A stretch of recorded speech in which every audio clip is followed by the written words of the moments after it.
हमारे चैनल को सब्सक्राइब करें, बेल आइकन को क्लिक करें, सभी के साथ शेयर करें।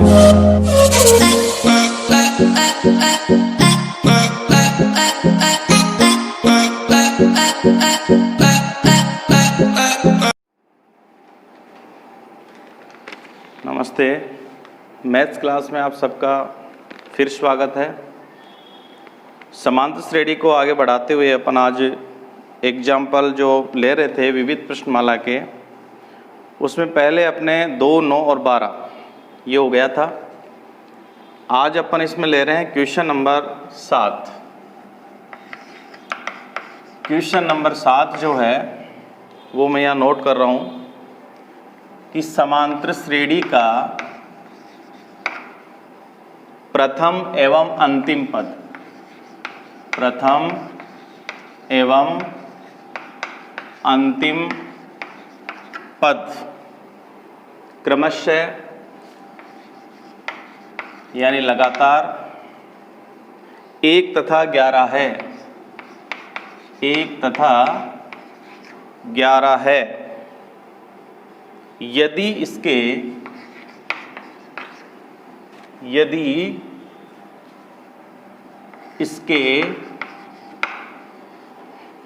पदों का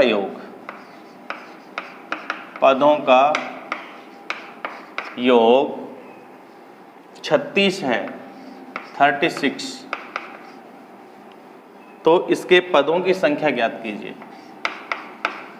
तो इसके पदों की संख्या ज्ञात कीजिए।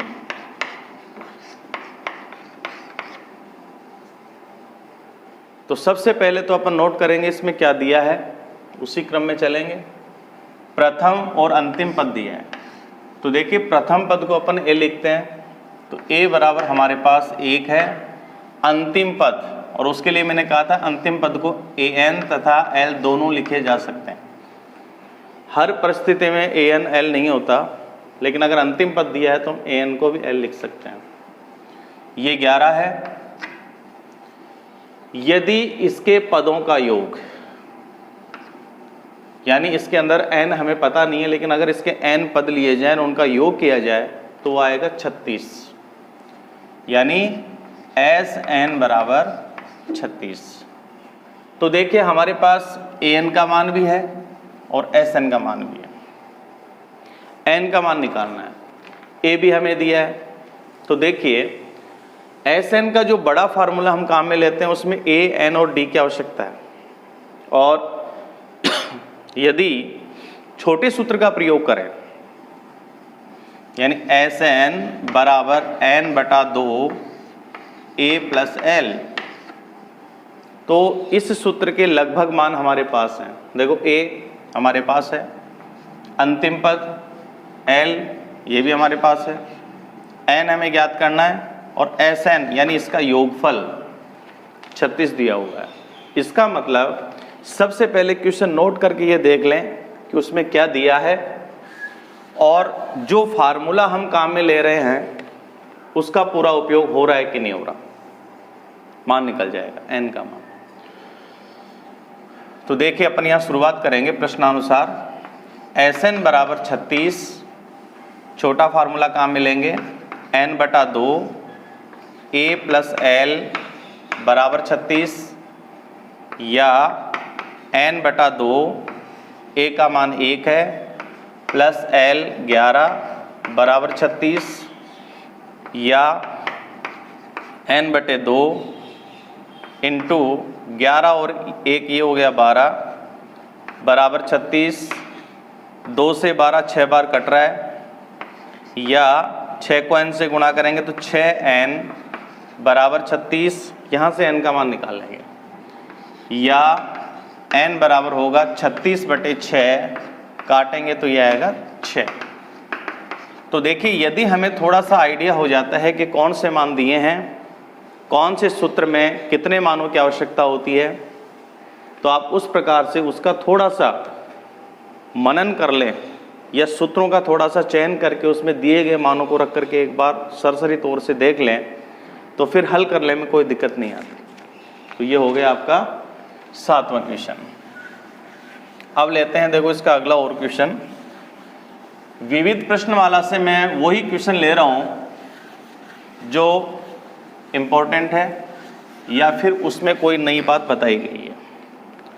बाकी क्वेश्चन तो आप कर सकते हैं, कोई दिक्कत नहीं आती उसमें। अब की बार जो मैं क्वेश्चन ले रहा हूं वो है इसका क्वेश्चन नंबर 14वां क्वेश्चन, और ये है यदि समांतर श्रेणी के n पदों का योगफल, ये दिया है 3n² / 2 प्लस 5n/2 हो तो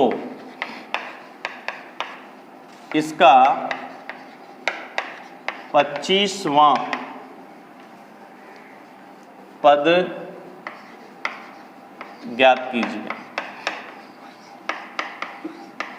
अब की बार ये क्वेश्चन जो है वो सारे क्वेश्चनों से अलग हट करके है।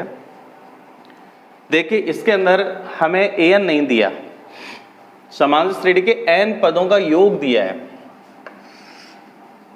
तो इसे अपन लिखेंगे Sn बराबर 3n² / 2 प्लस 5n/2। तो इसका 25वां पद ज्ञात करना है, यानी हमें A25 निकालना है। देखो A25 कब आएगा? जब हमारे पास an के सारे मान आएंगे। n का मान तो an में 25 हो जाएगा, लेकिन A और D की आवश्यकता पड़ेगी। जबकि हमारे पास यहाँ an नहीं है, व्यापक पद नहीं है, ये n पदों का योगफल है। इसकी सहायता से हमें निकालना है। तो उसके लिए देखो मैंने आपको एक फार्मूला बताया था कि यदि हमें योगफल से an निकालना है तो उसका फार्मूला होता है an बराबर Sn - Sn-1। कहने का मतलब यदि हमें A9 निकालना है तो हमें करना होगा S9 का मान निकालना होगा माइनस S9 - 1, यानी S9 में से S8 को यदि आप माइनस कर देंगे तो हमारे पास A9 यानी 9वां पद ज्ञात हो जाएगा। कहने का मतलब ये हुआ कि जो पद हमें ज्ञात करना है उसका, जैसे n पद ज्ञात करना है तो Sn में से Sn-1 घटाएंगे तो हमें ये पद मिल जाएगा। इससे हम पहले ये देख लेते हैं कि यदि हमें 25वां पद निकालना है तो हमें an में किस किस की आवश्यकता है। देखो डायरेक्ट भी निकाल सकते हैं। यदि अपन A1 A2 निकाल लें, A1 और A2 निकाल लें तो हम D भी ज्ञात कर सकते हैं। तो A एंड D के माध्यम से आप 25वां पद निकाल सकते हैं। या फिर इसके अलावा अपन ये देख सकते हैं कि 25वां पद ज्ञात करने के लिए यहाँ यदि हम n की जगह 25 लिखें तो हमें किसकी आवश्यकता पड़ेगी? n की जगह 25 लिखते ये हो जाएगा, देखो Sn यानी 25 माइनस S 25 माइनस 1, तो सरल करने से आया S25 माइनस S24। ये क्लियर हो गया। यदि अपने पास S25 का मान आ जाता है और S24 निकाल लेते हैं तो हम डायरेक्ट इसमें से 25वां पद ज्ञात कर सकते हैं। तो हम देखो इसको वैसे ही करते हैं। पहले तो देखो बटा है इसमें, तो इसको सरल कर लेते हैं। Sn बराबर पहले लघुत्तम ले लें, 2 लघुत्तम आएगा, एक बार भाग जाएगा तो 3n² प्लस 5n। ये हमारे पास Sn का सरलतम मान प्राप्त हो गया। तो यहाँ अपन Sn बराबर इसे समीकरण नंबर 1 दे देंगे। क्योंकि अब हमें ज्ञात करना है 25वां पद, तो an ज्ञात करने के लिए Sn के फार्मूले का उपयोग करेंगे। तो 25वां पद ज्ञात करेंगे तो हमें एक तो S25 की आवश्यकता है और एक S24 की आवश्यकता है। तो S25 निकालने के लिए अपन n बराबर रखेंगे 25 रखने पर, तो ये आएगा S25 बराबर 3 गुणा 25 का स्क्वायर, इसमें मान रख रहे हैं, प्लस 5 गुणा 25 बटे 2।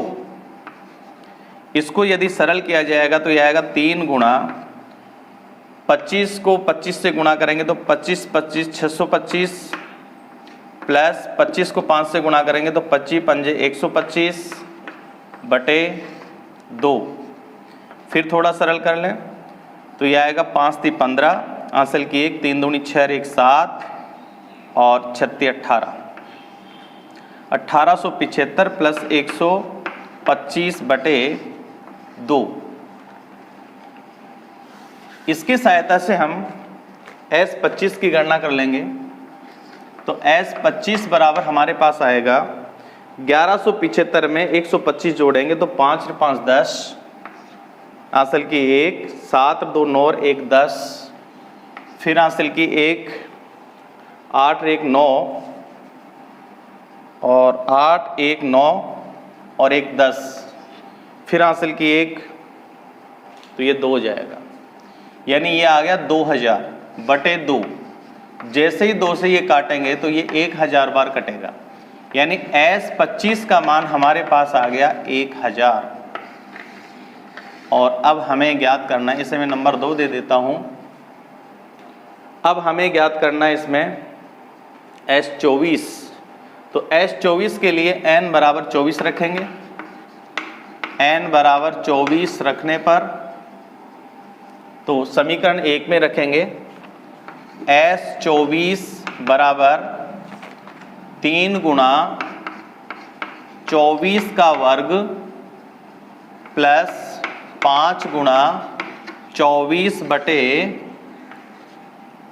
2। तो देखो यहाँ आएगा 3 गुणा 24 को 24 से गुणा करते हैं तो गलत नहीं हो, इसलिए गुणा करके देख लें। 4 चौक 16, 4 दूनी 8 1 9, 4 दूनी 8, 2 दूनी 4, 6 9 और 8 17, यानी 576।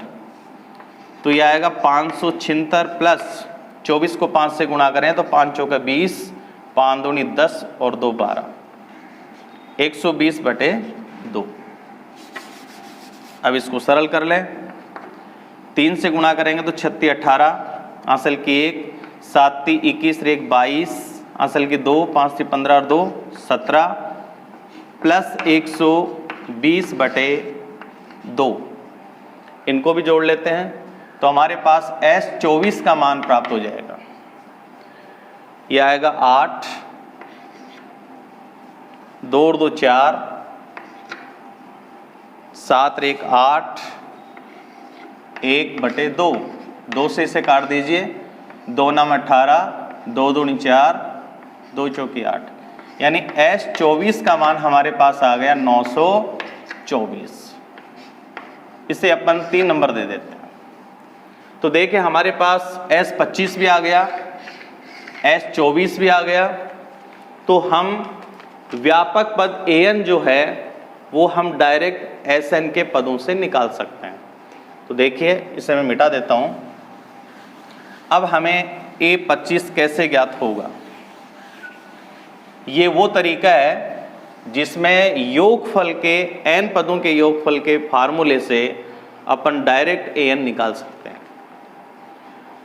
तो अब हम अपन यहाँ पर जब an निकालने का फार्मूला लगाएंगे, an बराबर होता है Sn माइनस Sn माइनस 1। इसके हम विस्तृत चर्चा भी करेंगे बाद में, पहले हम इसको निकाल लेते हैं, गणना कर लेते हैं।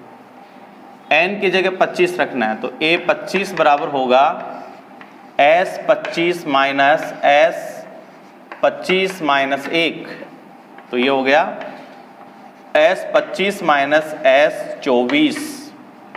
तो देखिए A25 का जो मान होगा वो कैसे निकलेगा? S25 का मान हमारे पास आ गया 1000, तो यहाँ लिखेंगे 1000 माइनस S24 की गणना करने से हमारे पास आया 924। तो ये इसमें से 924 घटा देंगे। 10 में से 4 जाएंगे 6, 9 में से 2 जाएंगे 7, 9 में से 9 जाएंगे 0, यानी कुल मिलाकर के इसमें केवल कितने बचेंगे 76। तो इसका जो 25वां पद होगा वो 76 होगा। इस प्रकार आप ये गणना कर सकते हैं। अब इसमें आपको थोड़ा सा इतना याद रखना है कि कौन सा पद निकालने के लिए आपको an के लिए कौन से s के मानों की आवश्यकता होती है, उसकी आप गणना कर लें और मान इसका निकल जाता है। ऐसे ही देखो, मैं एक क्वेश्चन और ले रहा हूं इसका, उसमें और भी क्लियर हो जाएगा। फिर भी ये क्वेश्चन हो सकता है कि आपके कम समझ में आए, तो उसके लिए आप इस वीडियो को 2-3 बार देखना, और इसके बाद में भी जो वीडियो आएगा उसमें मैं और भी इसको क्लियर कर दूंगा, थोड़ी सी उस पर और चर्चा कर लेंगे, फिर समझ में आ जाएगा ये। अब की बार मैं ले रहा हूं इसमें एग्जाम्पल जो आपकी बुक का है, और वो एग्जाम्पल है 16वां, और इसमें है समांतर श्रेणी के प्रथम 15 पदों का योगफल ज्ञात कीजिए। ज्ञात कीजिए जिसका nवां पद, जिसका nवां पद an बराबर 9 - 5n है। देखो, सबसे पहले अपन नोट करेंगे जो दिया है वो प्रथम 15 पदों का योगफल आपको ज्ञात करना है। इसका मतलब हो गया कि S15 हमें ज्ञात करना है। दूसरी बात क्या दिया है, व्यापक पद, यानी nवां पद हमें दिया गया है, और nवें पद को अपन लिखते हैं an बराबर 9 - 5n। ये हो गया समीकरण नंबर 1। अब क्लियर से एक बात है कि यदि हमें, देखो इसमें दोनों फार्मूले काम में आ सकते हैं। योगफल का हमारे पास फार्मूला है एक बड़ा n/2 2a + n-1 into D, और दूसरा है n/2 a + l। दोनों से ये क्वेश्चन हो सकता है। देखो, यहां हमें 15 पदों का योगफल ज्ञात करना है, यानी n बराबर 15 लेना है। ये तो क्लियर हो गया, लेकिन इसमें n 15 भी नहीं लेंगे। इसमें देखिए अपन क्या कर सकते हैं, योगफल के लिए हमें a की और d की आवश्यकता है, n की आवश्यकता है। तो n तो हमारे पास है 15 पदों के योगफल के लिए, a और d की आवश्यकता है। अगर a और d निकालें, और वो भी किससे निकालें, इससे, तो a का मान क्या होगा, a1 बराबर a प्रथम पद आ जाएगा, n की जगह 2 रखेंगे तो a2 बराबर दूसरा पद आ जाएगा, और d ज्ञात करने के लिए हमारे पास a2 - a1 आएगा। तो a और d इससे निकल जाएगा, a और d आ जाएगा, n का मान 15 ले लेंगे, बड़े फार्मूले का प्रयोग कर लेंगे। एक बात हो गई, पहला मेथड हो गया। दूसरे मेथड में देखो, n हमारे पास 15 है, a इसमें 1 रखते ही पहला पद आ जाएगा, और l निकाल सकते हैं। l का मतलब होता है अंतिम पद। यहाँ 15 पदों का योगफल करना है तो अंतिम पद होगा 15वां पद। तो n बराबर 15 रख करके इसका अंतिम पद भी ज्ञात किया जा सकता है। तो इस प्रकार से अपन ये कर सकते हैं। तो देखिए, मैं इसमें शॉर्ट विधि से इसको समझा देता हूं, और यदि आप इस बड़े सूत्र से करना चाहें तो इससे भी कर सकते हैं। तो देखो, शॉर्ट सूत्र में l निकालने में शायद हो सकता है कि आपके थोड़ा कंफ्यूज हो, तो मैं a, d और n के माध्यम से इसको बता देता हूं। देखिए, अगर अपन यहां n बराबर 1 रखें, 1 रखने पर, तो a1 बराबर हमारे पास आएगा 9 - 5 गुणा 1, 9 - 5 यानी a1 बराबर हमारे पास आ गया 4। तो प्रथम पद हमें 4 प्राप्त हो गया। ठीक है। अगर हमें a2 निकालना है तो n बराबर 2 रखने पर, तो a2 बराबर होगा 9 - 5 गुणा 2, तो 9 - 10 यानी माइनस का 1, a2 भी आ गया। अब अपन सार्वंतर डी निकाल लेते हैं। तो ये होता है a2 माइनस a1। तो a2 का मान देखो हमारे पास -1 है, माइनस a1 का मान अभी हमने 4 निकाला, दोनों जुड़ जाएंगे तो d का मान होगा -5। और हमें 15 पदों का योगफल करना है, इसलिए n बराबर 15 लेकर के Sn यानी योगफल के बड़े फार्मूले का प्रयोग कर देंगे। तो देखिए Sn हमारे पास क्या होगा, Sn बराबर होगा n/2 2a plus n-1 into D. तो S15 बराबर 15/2, 2 गुणा एक ही जगह अपन रख लेंगे इसमें 4 प्लस n यहाँ 15 है, -1 इंटू डी की जगह डी की गणना की उस समय -5 आया तो -5 लिख देंगे। तो ये आएगा 15/2, 4 दूनी 8 प्लस 14 गुणा -5। तो ये आएगा 15/2 8, ये माइनस हो जाएगा। 14 को 5 से गुणा करेंगे तो 14 पंजे 70, ये माइनस के आएंगे। तो ये होगा 15/2 इंटू, अब जो माइनस की संख्या बचेगी वो इससे गुणा हो जाएगी। तो जैसे ही 70 में से 8 घटाएंगे तो ये आएंगे -62। 2 से इसे काट दीजिए तो माइनस के बचेंगे 2 3 6, 2 एकम 2। तो 15 गुणा हो जाएगा -31 से। तो योगफल माइनस में आएगा। तो 15 एकम 15, हासिल की 1, 15 × 45 और 1 46। तो यदि हम इस श्रेणी का जो हमें व्यापक पद दिया है उसके यदि 15 पदों का योगफल करें तो ये हो जाएगा। अगले वीडियो में इसका सेकंड मेथड में बताऊंगा। आज अपन इतना ही लेते हैं, थोड़ा अभ्यास करें, तैयारी करें, समझ में आ जाएगा। और पूरा क्वेश्चन आप इसे देखें। आज अपन इतना ही लेते हैं, अगले क्वेश्चन को लेकर के नए वीडियो में आपसे फिर मिलेंगे। तब तक के लिए धन्यवाद, नमस्कार।